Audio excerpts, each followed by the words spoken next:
जहांगीरपुर में बिहार के पूर्व मंत्री श्याम रजक को सम्मानित किया गया। बिहार के समस्तीपुर जिले के सिंघिया प्रखंड के अंतर्गत जहांगीरपुर में बिहार के पूर्व मंत्री सह राजद के राष्ट्रीय महासचिव श्याम रजक को सिंघिया प्रखंड राजद के युवा प्रखंड अध्यक्ष ब्रजेश कुमार उर्फ गुड्डू यादव की अध्यक्षता में पागमाला और चादर देकर सम्मानित किया गया। मौके पर उपस्थित पूर्व मंत्री श्याम रजक ने बताया कि अम्बेडकर परिचर्चा कार्यक्रम आयोजित कर लोगों को जागरूक किया जा रहा है। पंचायत स्तरीय अम्बेडकर परिचर्चा आयोजित शोषित व पीड़ित समाज को जगाने, संगठित करने, अपनी शक्ति से परिचित कराने तथा अपने अधिकारों का प्रयोग सम्मान सहित करने के लिए प्रेरित किया।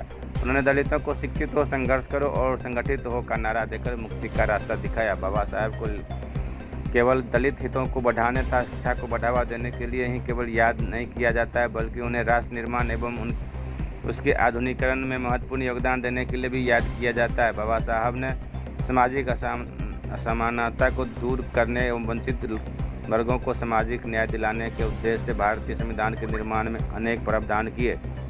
इसके लिए संपूर्ण देशवासी सदैव उनके प्रति कृतज्ञ रहेंगे। साथ ही महंगाई, बेरोजगारी के मामले को लेकर पीएम मोदी पर बरसते हुए बोले कि जब से उनकी सरकार बनी है, जनता को ठगने का काम किया।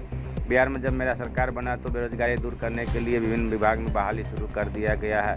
वहीं इस क्षेत्र के स्थानीय विधायक तेजप्रताप यादव के द्वारा चुनाव जीतने के बाद आम जनताओं के बीच नहीं आने में उन्होंने बताया कि यह मामला मेरे संज्ञान में नहीं है। हम जहां फुलवारी शरीफ क्षेत्र से चुनाव जीतते थे, बराबर वहां के जनता के बीच रहा करते थे।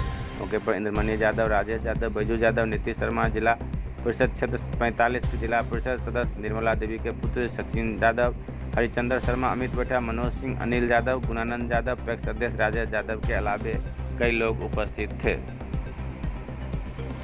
सरकार अभी अब पूर्व मंत्री भी रह चुके हैं। क्षेत्र में भ्रमण का उद्देश्य जनता के प्रति क्या संदेश? पार्टी का अम्बेडकर परिचर्चा पंचायत स्तर पर कार्यक्रम चल रहा है। उसी के आधार पर पूरे बिहार के 534 ब्लॉक के सभी पंचायतों में कार्यक्रम चल रहा है। उसी संदर्भ में मुझको समस्तीपुर जिला का प्रभार मिला और यहाँ के विभिन्न प्रखंड के पहले प्रखंड में भी किए और पंचायत स्तरीय हम लोग अम्बेडकर परिचर्चा करने का काम कर रहे हैं। इस अम्बेडकर परिचर्चा का मेन उद्देश्य है कि जनता के अंदर जो वर्तमान जो केंद्र में सरकार है, तो सरकार के द्वारा जो संविधान पर और जिस तरह से लोकतंत्र पर प्रहार हो रहा है, उस प्रहार के साथ साथ धर्म का अफीम खिला करके लोगों को दिग्भ्रमित किया जा रहा है। इसके बारे में जन जागृति करके और सही चीज़ों से अवगत कराने के लिए हम लोग अम्बेडकर परिचर्चा का कार्यक्रम कर रहे हैं।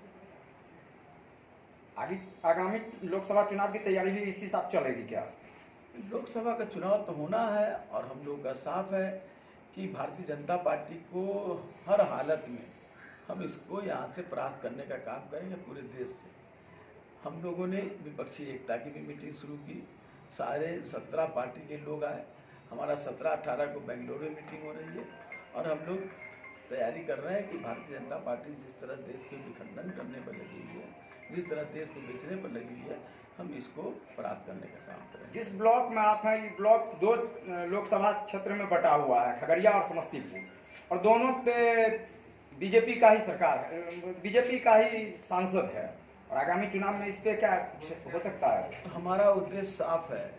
बीजेपी को किसी भी क्षेत्र से, सिर्फ यही 2 क्षेत्र नहीं है, बिहार के 40 सीटों पर और देश में हम सबसे ज़्यादा 300 से ज़्यादा सीटों पर हमारा लक्ष्य है कि हम पूरे विपक्षी मिलकर के बिहार में भी 40 सीट पर 40 सीट और देश में भी 300 से ज़्यादा सीटों पर हम कब्जा करेंगे। बिहार के युवा बेरोजगारों के लिए कुछ कहना चाहेंगे? देखिए, हमारे नेता तेजस्वी यादव जी ने जब चुनाव लड़ रहे थे, उसमें उन्होंने कहा था कि 10 लाख लोगों को हम नौकरी देने का काम करेंगे। जो हमारा महागठबंधन बना, और महागठबंधन बना था बीजेपी को परास्त करने के लिए, और बीजेपी परास्त थी बिहार में।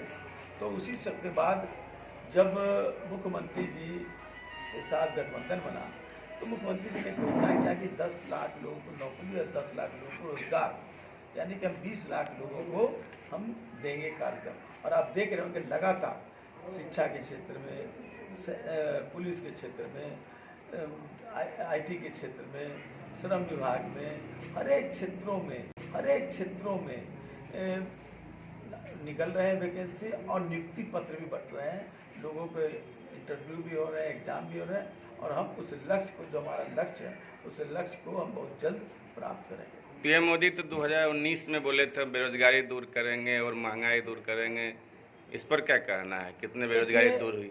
ये जो है पीएम मोदी, ये गोबल्स के वंशज हैं, जो झूठ बोलो और लोगों को एहसास करा दो कि यही सत्य है। उसने क्या क्या नहीं कहा था, सिर्फ 2 करोड़ लोगों को रोजगार देने की बात नहीं कही थी। 9 साल हो गए, 10वें साल में प्रवेश किए, हम 9 साल का ही ले तो 18 करोड़ लोगों को रोजगार देना चाहिए। और आपको मैं बता दूं, लगभग 3-4 करोड़ लोग नौकरी में जो थे वो छटनी हो गए, क्योंकि ये कहते थे कि हम चाय बेचने वाले हैं। निश्चित हम लोग, इस देश की जनता ने लगा था कि गरीब का बेटा चाय बेचने वाला इस देश का प्रधानमंत्री बनेगा, लेकिन ये नहीं जानता था कि चाय बेचने वाला देश बेच देगा। और अब ये देश बेचने पर लग गए हैं, सारे सार्वजनिक प्रस्थानों को बेच रहा है, देश को बेच रहा है, देश की जमीन को बेच रहा है। अब सिर्फ धर्म की परिभाषा को परिभाषित करके लोगों को दिग्भ्रमित कर रहा है। न लोगों को रोजगार है, न लोगों को खाने की सुविधा है, न पीने की पानी है, न आवास है, सिर्फ कागज में है। और जो उनके जो मोदी मीडिया है, उसके मीडिया के द्वारा इन चीज़ों को प्रचारित किया जा रहा है।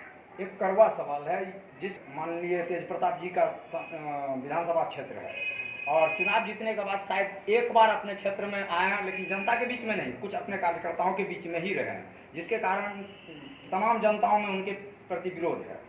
मुझे इसकी जानकारी नहीं है, लेकिन हम लोग जहाँ तक हैं, हम लोग 7 बार से मिले रहे, और मेरा पता कर लीजिए फुलवारी में, या पता कर लिए होंगे, मैं वहाँ के जनता के हर घर से संबंध रखता हूँ। वहाँ के विकास में मेरी भागीदारी रही है।